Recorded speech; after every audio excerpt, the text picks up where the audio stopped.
Hi everyone, welcome back to my channel. My name's Leanna if you're new. And when I asked the question, what is the epitome of Asian representation in media right now? Many of you may answer, Crazy Rich Asians. If I asked, what about 5 years ago? Maybe you would have said Fresh Off the Boat. 10 years ago, Ni Hao Kailan. 20 years ago, Disney's Mulan. Now what do all of these TV shows and movies have in common? What we have come to know as Asian representation in the past 2 decades is basically Chinese representation, which probably explains why some people think that all Asians are Chinese. But my point is, as a Chinese American person myself, I'm very glad that there's a lot of representation for me, relatively speaking. But there are a lot of underrepresented Asian ethnic groups, many of whom are not represented in American media at all. And hopefully that will change. Today I'm going to talk about the Asian representation that I have seen in American media and what I'm assuming that many other people have seen as well. Just so you know, if you catch me looking at my phone, it's because I have a lot of notes. I didn't want to miss anything. This is going to be a really long video, so sit tight. You know what I'm grateful for? Wendy Wu, Homecoming Warrior. Brenda Song walked so Constance Wu could run. Ms. Brenda Song was the only Asian American, not just Chinese person, that I saw on TV. She was the only Asian person that I saw on TV growing up. I know a lot of Asian Americans who talk about this topic also mention Lucy Liu, but she did a lot of grown-up movies and I didn't really watch those as a kid because I wasn't allowed to. Unfortunately, the dude playing Shen, the Chinese monk, was a Japanese actor, but you know, I didn't really notice as a kid because, you know, he's also East Asian.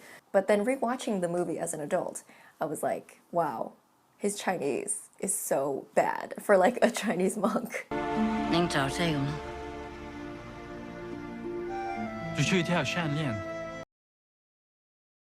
So I was like, that dude ain't Chinese.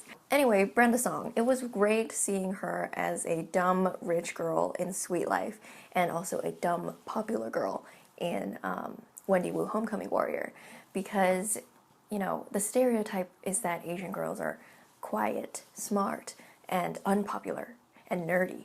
And it was just great seeing her break that stereotype. Even though I wonder if because of Sweet Life she got typecast as like a dumb Asian. Now I did see some Asian characters in cartoons. For example, Jake Long, the kid who is also a dragon. But that dude was voiced by a Filipino guy. Also there was Avatar, The Last Airbender. And look at all their voices. And let's not even talk about the live action movie, okay? Pretty much all I had in terms of cartoons was that one Chinese episode of Courage the Cowardly Dog with that Chinese lady with the worms. And even then, that was just one episode. So anyway, 2015 comes along and Fresh Off the Boat starts. Now this is big for the Asian American community, okay? Finally a sitcom that features an Asian American family. Now I have no idea who any of these actors are. I know Randall Park was probably already kind of pretty well known. I didn't know who Constance was. I didn't know who Hudson Yang was. I had no idea who these kids were. But I did recognize the grandma from Freaky Friday as the cookie restaurant owner with the fortune cookies. It's just so refreshing to finally see a family like mine. Randall Park is Korean, but honestly, I'm just elated they didn't cast Scarlett Johansson. That I don't even care, he's Korean. And plus, in Kim's Convenience, we got Simu Liu, a Chinese dude playing a Korean guy. So it's pretty much even. I don't think we've gotten to the point where we see that level of accuracy where like, you know, Chinese people play Chinese people, Vietnamese people play Vietnamese people, Korean people play Korean people all the time. And like, you know, I get it. Like there's not a lot of East Asian actors and I'm fine with that for now. It's definitely a step forward from Yellowface. But eventually I would like to see, you know, accuracy. Another example of this non-accuracy with casting is The Foreigner 2017 with Jackie Chan. He plays a Vietnamese dude, but he's Chinese. And I understand that they probably wanted to get like a big name in there. But still, when it comes to lead roles, you should really be accurate. But you know, at least there's no more Yellowface. I'm still trying to decide if influencers doing this is like racist or not, because doing this like just a year ago meant that you're making fun of Chinese people. So I don't know. I haven't decided for myself if it's racist or not, but it's weird. So, ScarJo. She has become the epitome of yellow face, in my opinion. I know there are probably a bunch of other actors who are guilty of exactly what she did, but I just feel like she's gotten a lot of hate for doing what she did. And I feel like partly it's because she's a woman. Scarlett Johansson has gotten in trouble for playing Asian characters in the past, if you don't know. Namely, she played this character in this film, I believe, called Ghost in the Shell. And I think the reason she got so much hate and still gets so much hate over that is because she was not apologetic whatsoever. She was like, I should be able to play whoever I want to play and, you know, not get hate for it. So she's very self-righteous about it. And also, the casting directors in charge of that decision were like trying to justify their decision. Back to Fresh Off the Boat. Many people say that Fresh Off the Boat perpetuates Chinese stereotypes in a negative way. And, you know, the funniest damn thing is that I've never, ever, ever heard a Chinese person say that. If you're Chinese and you think Fresh Off the Boat is offensive, then please let me know down in the comments. It will definitely be the first time that I've heard it. I, for one, thought it was hilarious the way they incorporated all those stereotypes in a humorous way. Like when the boys discovered the dishwasher, because, you know, Chinese American families don't usually use the dishwasher. I was like, wait, that's me! Like, I didn't know that you could actually use the dishwasher to, like, wash the dishes. Which, I mean, when I found out, it just made sense that it was called a dishwasher, because dishwasher. But I was like, that's me, that's me. And, you know, when they were sent to Chinese school, oh my god, that's probably the best bit of the entire show, when they got sent to Chinese school, and the teacher was, like, screaming. They just had no idea what he was saying, and then they got, like, homework, and it was all in Chinese. Anyway, mood. I went to Chinese school for, like, 8 years of my life, and I can still barely speak Chinese. But anyway, totally relate. Them being frugal with money. You know, white people lunch. You know, I loved seeing all of that. It finally felt like I was, you know, seeing a part of me and who I was on TV. And plus, I don't think a lot of people know that, you know, this story is based on a true story. This is Eddie Feng's story. This is his autobiography. And these are his lived experiences, and nobody should be able to take that away by saying, you know, these are negative stereotypes, because these are probably things that he experienced growing up. Yeah, maybe some scenes, maybe some bits are exaggerated for the show, but for me, it was pretty funny. Of course, it would be different if the show was about a white kid and there was an Asian side character, like an Asian best friend. And I've definitely seen this before in many shows. If this Asian friend is like always studying, super studious, has strict parents, brings in like stinky lunch or whatever, you know, I think I have a slight problem with that, because then the Asian character exists solely for the purpose of the advancement of the white main character. And seeing that results in us Asian Americans feeling like we are the side characters and the supporting roles in our own lives. But no, we're the main characters of our own lives, and we shouldn't be made to feel like we're not. Like in Gilmore Girls, I think her name was Lainey. We rarely got to see any of her, and you know, she was pretty dang Asian, and it was cool seeing that she was Asian, but you know, she basically just existed, you know, for Rory, who is a bitch, by the way. I hate Rory Gilmore. Anyway, and The Secret Life of an American Teenager with fetus Shailene Woodley. She has 2 Asian best friends. 2, not 1. So I guess thanks for that. I think I remember them being pretty studious. Like, should we applaud these shows for like throwing us a bone? But in Fresh Off the Boat, Eddie is the main character. And these stereotypes, his mom forcing him to go to Chinese school, his mom being frugal, him not fitting in at school, him bringing stinky lunch, all those things, they contribute to his character and who he is. Now, there's nothing inherently wrong with, you know, casting an Asian side character. It's just annoying to see it over and over and over and over and over again. Asians always in supporting roles. It's very repetitive. How about an Asian main character once in a while? Speaking of Fresh Off the Boat, though, I do feel a little disappointed in certain aspects of the show that, you know, would never fly in real Asian American families, such as shoes on the bed. That scene makes me want to scream. Anyway, and you know, watching the later seasons, it really seems like they ran out of ideas and eventually was just geared toward white people anyway. Also, I think Constance is supposed to have a slight accent in the show to kind of portray the immigrant mom, but something about it is just off to me, like it doesn't sound right, but what do I know? But you know what, at the end of the day, if anyone tries to come for the show, I will defend it, because for a while it was all I had, really. At least until Crazy Rich Asians. Crazy Rich Asians, the first movie to feature an all-Asian cast since the Joy Luck Club. Do you know how many fucking movies were released between those two movies? So many. And it took like, what was it, like 20 years, like almost 20 years, 15 years or something like that. What's the number? It took a lot of time to just get another all-Asian cast American movie. So this movie definitely isn't very representative of the Asian American experience, because how many people end up finding out that their boyfriend is super rich? But let me tell you, when I saw the movie, I sobbed. I sobbed, not even at the end, just at the beginning, when we saw Michelle Yeoh come in to the hotel with the white people and they wouldn't let her in because, you know, she was Asian. And then the owner comes down or something and they greet her, and, you know, the white people are just shook that she's actually important. And I just sobbed upon seeing that, because it was the first time that I saw someone who looked like me be the focus of the scene, be the heroine of the scene. So now I want to move on to the next topic, which is girls in kung fu movies, and kung fu movies in general. White guys with yellow fever think Asian girls are submissive because of these shitty ass kung fu movies. Okay? I'm telling you.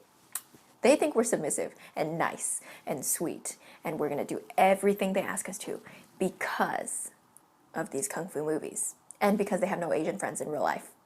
So there's the misconception that Asian girls are nice, right? I can be very nice, but I can also be a bitch sometimes, and I think that goes for most people. There are a lot of shitty kung fu movies out there. I'm not talking about the ones like Ip Man, where they speak Chinese and there's a Chinese main character. Like, I'm fine with those. But I'm talking about the ones with the white main character who goes to an exotic land and learns kung fu and, you know, saves this damsel in distress who is just like super horny for him, and also like, you know, a slave to the evil Chinese drug dealers. And there's always a fucking like master who like teaches him kung fu. Oh god. Why does the girl always have to be so damn submissive and useless? I hate these movies because the white main character is only white solely for the purpose of being relatable to a white audience. And, you know, it just further fetishizes, you know, Asian culture for like, you know, kung fu and like submissive Asian woman. I feel like there are so many of those movies that I've seen just out of morbid curiosity, and also, you know, because my boyfriend used to be really into those movies. Now, I haven't seen this lately, thank God, but there used to be a lot more cartoon Asian girls with purple streaks in their hair, or like blue streaks or whatever. Simply because having natural Asian hair and natural Asian eyes is not enough. It's not interesting enough. So they have to add a purple streak. Like, why? Why? There was also Trixie Tang in Fairly Odd Parents, Timmy's crush. And I didn't even know that bitch was Asian because she has blue eyes, okay? She has blue eyes. Like, I was like, oh, Tang, that's a Chinese last name. She's Asian. It makes sense. But she has blue eyes. There's no Chinese person who has blue eyes. And yes, one could argue that she's just wearing contacts, but they didn't even bother showing her regular eye color. Like, what? Huh? I don't understand. I'm getting all flustered. The next thing I want to talk about is Never Have I Ever, the new Netflix show that Mindy Kaling created. I love this show. It is so great. And while it is geared towards teenagers, I am such a hoe for that shit, so I love it. I'm so happy for the Indian American community because I've never seen representation for them to this extent. I will leave it to the members of the Indian American community to decide if they feel represented and if it was good. But I think it has been a very, like, big success. The reason I bring up the show is because I want to talk about because I want to talk about a few specific characters. I want to talk about Eleanor, played by Ramona Young, Paxton Hall Yoshida, played by Darren Barnett, and also Steve, Kamala's boyfriend. So, starting with Eleanor, I feel so conflicted about her character because I'm wondering if they made her so flamboyant to make her, like, more interesting. But then at the same time, it's like relieving to see that she's not playing the nerdy stereotype. But anyway, I still haven't really decided what I feel about Eleanor, but overall I think it's more positive than negative. If you've seen the show, leave your comments down below about what you think of Eleanor. There was Paxton Hall Yoshida, played by Darren Barnett, who is just smoking hot. Anyway, they made him Japanese. They made him half Japanese. And I feel like that was and I think I read an article somewhere where that was like an afterthought. Like it was not originally established that he was half Asian. So on Teen Vogue, there is this article called Never Have I Ever, star Darren Barnett on thirst traps and how Paxton Hall Yoshida became part Japanese. Okay, let's see. Oh, okay. So Darren Barnett is part Japanese, which I didn't know.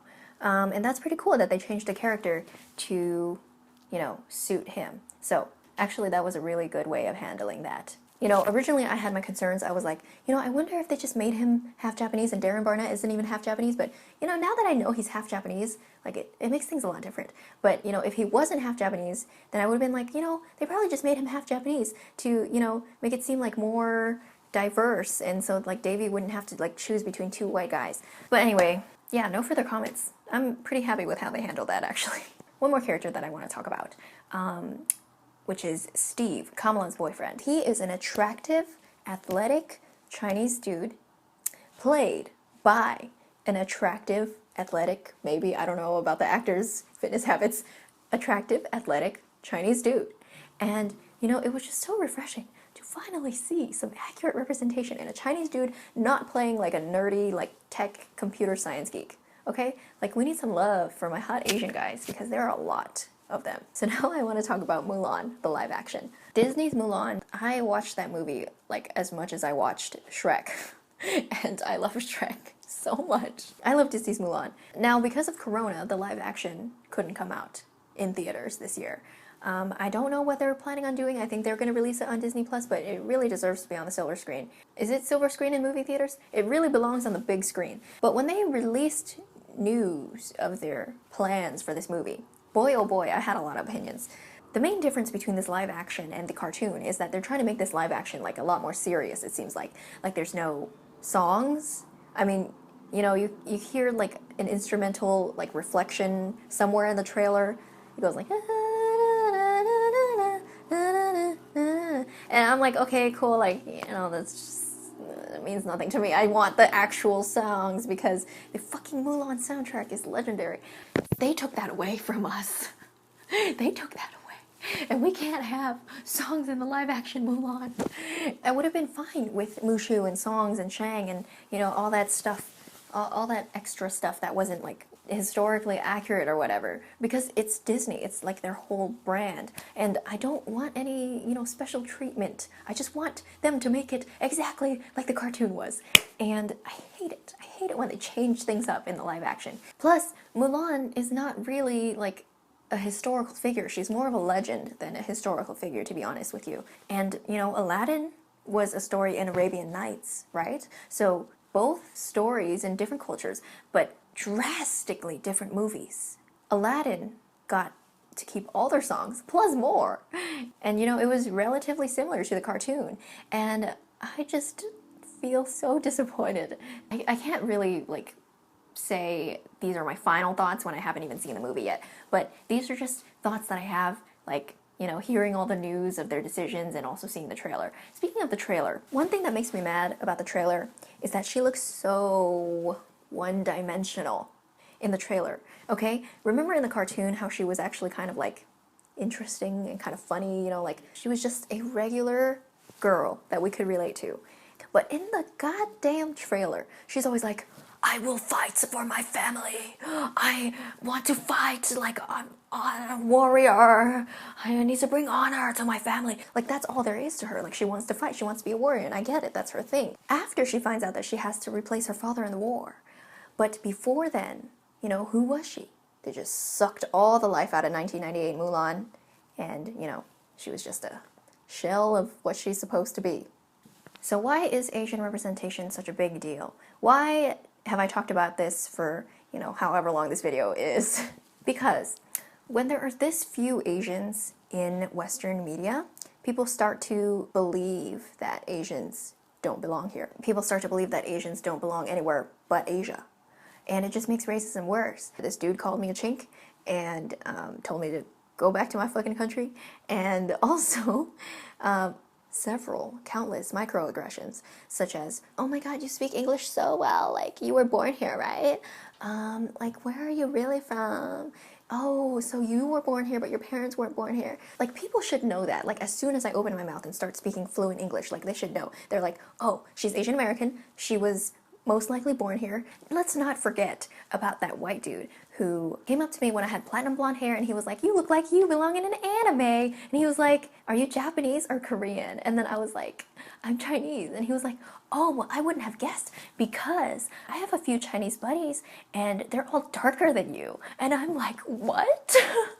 Like, these are all things I have experienced living in California, you know, supposedly the most progressive, like, democratic, like, liberal state there is, supposedly. And some people here are like this, and I'm like, what? One of my high school teachers was Asian, and he told us a story about going to Louisiana, and, you know, there were these white kids staring at him because they had never seen an Asian person in real life before. And I'm like, oh my god. When there are such few Asian actors in media, Asian, you know, films and TV shows, like, people just don't know about Asian Americans. And I'm like, people just don't know that Asian Americans exist, and they think that all Asian people are, like, from Asia, and they're just here to, like, visit or whatever. But no, I'm American, unfortunately. Okay, this country fucking sucks for anyone who isn't white, okay? Like, literally anyone who isn't white has experienced some shape or form of racism in their lives, and that should not be the damn case, okay? Like, why can't we just all love each other? I don't understand. So yeah, countless microaggressions, you know, like, ooh, Leanna, you must be so good at math. And this girl in 4th grade being like, oh my god, I didn't know that you disliked homework. When I said I hate homework, she was like, oh, I didn't think I would hear that from you. And I was like, well, fuck you too. Like, just because I'm Asian doesn't mean I like homework, okay? There was this one time in downtown where I went to my boyfriend's lion dance performance, and I was just there for moral support. I wasn't even, you know, wearing the uniform that they were wearing with the Chinese letters and the lion on it. There was this homeless man asking the group, and he was like, oh, what is this? And then they were explaining to him what lion dance was. So of course this homeless guy turns to me and he, like, bows, and he's like, welcome to America. And I was like, are you fucking kidding me? Like, I'm not even wearing the goddamn shirt, and, like, you're turning to me just because I'm Asian. Last but not least at all whatsoever is Asian Americans getting beat up for coronavirus, okay? Not only is this despicable, okay? This is despicable. Like, you shouldn't just beat up people for a virus that came from China. One person in China was responsible. Not the entire country of China, okay? Not all ethnically Chinese people, no matter where they are. So this, not only is this despicable, it is also a new level of fucking stupid, because these people are beating up Asian Americans. Americans. Let me say that again. Asian Americans. Asian Americans who have never even been to China, who don't even know most of China, who probably don't even have relatives in China. Okay, people who grew up here who are just as American as these people who are beating them up. Okay? And they're just beating Asian Americans up because we're Asian. And some of these Asian Americans that are getting beat up are not even Chinese. And the virus came from China. And I'm like, oh my god. Y'all are fucking stupid. Like, if you want someone to blame for this virus. Blame Donald Trump for not knowing how to handle something like this to the point where this country has the most coronavirus cases ever, and it's still steadily increasing. Anyway, that was a lot to get off my chest. This is why we need more Asians in media. The fact that people are this fucking stupid means that we definitely need more Asian representation in media so people know that Asian Americans exist. Okay, there's a difference between coming from Asia and being born here as an Asian person. Okay? Okay! You know, there's also the argument that, you know, if you want to see Asians so bad in media, then maybe you should just watch Asian media. And, you know, I do. I watch countless Chinese dramas and Korean dramas, and, you know, unfortunately, I have seen several animes as well. I have my own thing against anime, like, it's for a separate video. You don't even know. I've watched so many, and those are great. But they're not about the Asian American experience, and I feel like, you know, as an ethnically Asian person, and, you know, being born here, I have to look to American media for my American side, and then Asian media to see someone who looks like me. But there's very, very few movies and TV shows where it features an Asian American character, where it features people like me. Not seeing Asians in mainstream media sets a bad precedent for posterity, because it tells young Asian Americans that they can't be anything they want to be. They can't be actors. They can't be actresses. For the longest time, I didn't think that I could be an actress. I was like, oh, you know, like, I'm really interested in acting, and, like, I want to be in a movie one day. But I was like, oh, maybe in another life when I'm not Asian, because, you know, it's very hard for Asian actresses and actors to make it. And I can't speak Chinese, so it's not like I can move to China and be in a Chinese drama. Also, I'm too fat. I'm too fat to be in a Chinese drama. And that's not even an insecurity thing. It's just, I'm just too fat because I'm not a size 0. But I really hope that Crazy Rich Asians has kind of paved the way for other Asian American actors. Yeah, hopefully things change and people are less stupid and stop beating up Asian Americans for COVID. Also, about not having a lot of Asians in media is the normalization of racism, especially in the music industry, i.e. Katy Perry and her geisha performance, or whatever the fuck that was, Nicki Minaj with her Chun-Li, this one specific Nicki Minaj song. Okay, good form. Okay, see, I love Nicki Minaj, okay? I really want to love Nicki Minaj because she is so talented and her rap lyrics are fire, but there's a lyric in good form where Lil Wayne raps, eyes looking like I'm somewhere out of Taiwan, faded as fuck as always, hi mom, and I'm like, eyes looking like I'm somewhere out of Taiwan? Cause you're faded as fuck? So you're going like this? Like, oh, I'm so faded.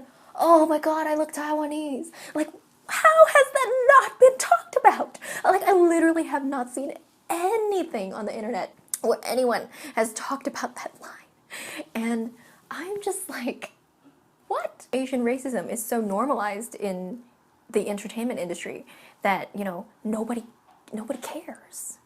Nobody cares. And this should not be normalized. So this is why we need more Asian representation in media to, you know, kind of show people that, you know, we're people and it's not okay to be racist towards us.